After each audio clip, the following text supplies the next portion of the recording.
नमस्कार मित्रों।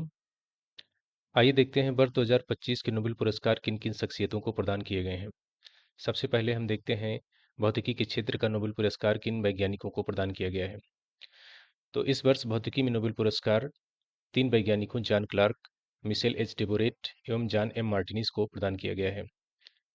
इन्हें यह पुरस्कार विद्युत परिपथ में माइक्रोस्कोपिक क्वांटम मैकेनिकल टनलिंग और ऊर्जा क्वांटीकरण की खोज के लिए प्रदान किया गया है। दोस्तों, भौतिकी में एक प्रमुख प्रश्न यह है कि किसी प्रणाली का अधिकतम आकार क्या हो सकता है जो क्वांटम यांत्रिक प्रभावों को प्रदर्शित कर सके। 3 भौतिकविदों को मैक्रोस्कोपिक पैमाने पर क्वांटम भौतिकी का प्रदर्शन करने के लिए वर्ष 2025 का भौतिकी का नोबेल पुरस्कार प्रदान किया गया है। क्वांटम टनलिंग और क्वांटम सुपरपोजिशन की विचित्र घटनाओं सहित इस शोध ने आज के कुछ सबसे उन्नत क्वांटम कंप्यूटरों को आधार प्रदान करने में मदद की है।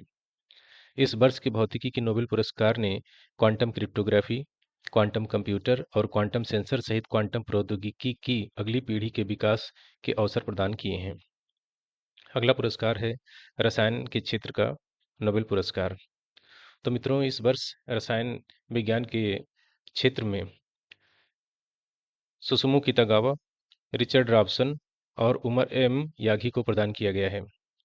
स्वीडन की royal Swedish academy of sciences ने बुधवार को इसकी घोषणा की।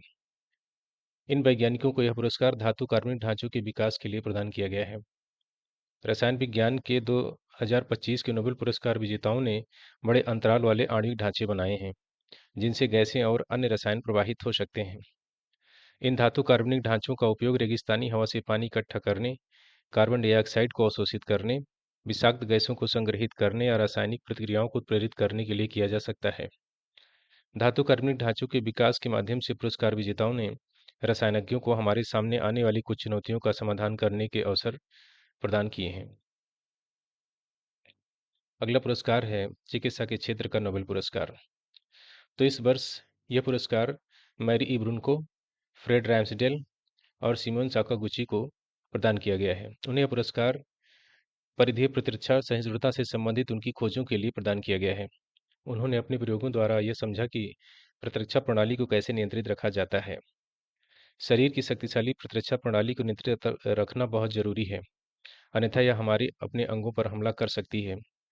मैरी इब्रुनको, फ्रेड रैम्सडेल और सिमोन साकागुची ने परिधीय प्रतिरक्षा सहनशीलता से संबंधित अभूतपूर्व खोजें की, जो प्रतिरक्षा स्व प्रणाली को शरीर को नुकसान पहुंचाने से रोकती है। उनकी खोजों ने अनुसंधान के एक नए क्षेत्र की नींव रखी है और कैंसर और स्वप्रतिरक्षित रोगों जैसे नए उपचारों के विकास को प्रेरित किया है। ब्रंकाउ और उनकी टीम ने 20 साल पहले पेरिफेरल इम्यून टॉलरेंस नामक उस जैविक प्रक्रिया की खोज की थी जो शरीर की प्रतिरक्षा प्रणाली को संतुलित रखती है। यह खोज डायबिटीज, लूपस और रूमेटाइड आर्थराइटिस जैसी बीमारियों को समझने में बेहद अहम साबित हुई है। अगला पुरस्कार है साहित्य के क्षेत्र का नोबेल पुरस्कार। इस वर्ष ये पुरस्कार हंगरी के साहित्यकार लाज़लो क्रास्जनाहोरकाई को प्रदान किया गया है। उनको यह पुरस्कार उनकी सम्मोहक और दूरदर्शी कृति के लिए, जो सर्वनाशकारी आतंक के बीच कला और शक्ति की पुष्टि करती है, के लिए प्रदान किया गया है।